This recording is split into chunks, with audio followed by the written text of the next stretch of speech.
Test অধিনায়ক হতে রাজি নাজমুল হোসেন শান্ত 2027 সালে টেস্ট চ্যাম্পিয়নশিপের শেষ পর্যন্ত তাকে চূড়ান্ত করেছে বিসিবি। সংবাদ বিজ্ঞপ্তিতে এই তথ্য দেয়া হয়েছে। এর মধ্য দিয়ে ক্রিকেটের 3 ফরম্যাটে 3 অধিনায়ক পেল বাংলাদেশ।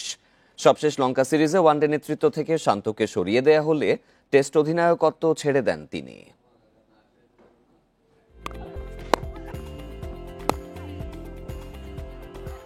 কোনো আলোচনা ছাড়াই শান্তর ওয়ানডে ক্যাপ্টেন্সি কেড়ে নেয় বিসিবি। দায়িত্ব পান মেহেদী মিরাজ। তখনই অভিমানে টেস্ট অধিনায়কত্ব ছাড়ার ঘোষণা দেন শান্ত। এখন ক্রিকেটের 3 ফরম্যাটে টাইগারদের 3 ক্যাপ্টেন। টেস্টে শান্ত, ওয়ানডেতে মিরাজ ও টি-20তে লিটন। অনেকদিন ধরে টেস্ট অধিনায়ক খুঁজছিল বিসিবি, কিন্তু শান্তর চেয়ে যোগ্য কাউকে খুঁজে পায়নি।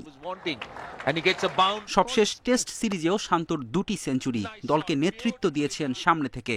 তাই শান্তকেই আবার রাজি করিয়েছে বিসিবি। তাতে সায় দিলেন শান্ত। বাংলাদেশ টেস্ট দলের নেতৃত্বের দায়িত্ব পালন করে যেতে পারাটা আমার জন্য সত্যি সম্মানের। আমার নেতৃত্বের প্রতি বোর্ড যে আস্থা রেখেছে তাতে আমি কৃতজ্ঞ। টেস্ট ক্রিকেটে দেশকে নেতৃত্ব দেওয়া আমার জীবনের সবচেয়ে বড় গর্বের বিষয়। আমাকে যে দায়িত্ব দেয়া হয়েছে তার প্রতিদানে নিজের সর্বোচ্চটা দেব।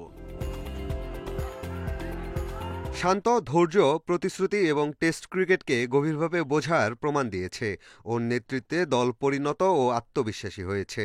বোর্ড মনে করে নতুন এই টেস্ট চ্যাম্পিয়নশিপ চক্রে এগিয়ে যাওয়ার পথে নেতৃত্বের এই ধারাবাহিকতা আমাদের জন্য সুফল বয়ে আনবে। ওয়ানডে ব্যাটিংয়ে শান্তর অবস্থা খুব একটা ভালো নয়। ধারাবাহিকতা নেই ব্যাটিংয়ে, আর টানা ব্যর্থতায় বাদ পড়েছেন টি-20 থেকে।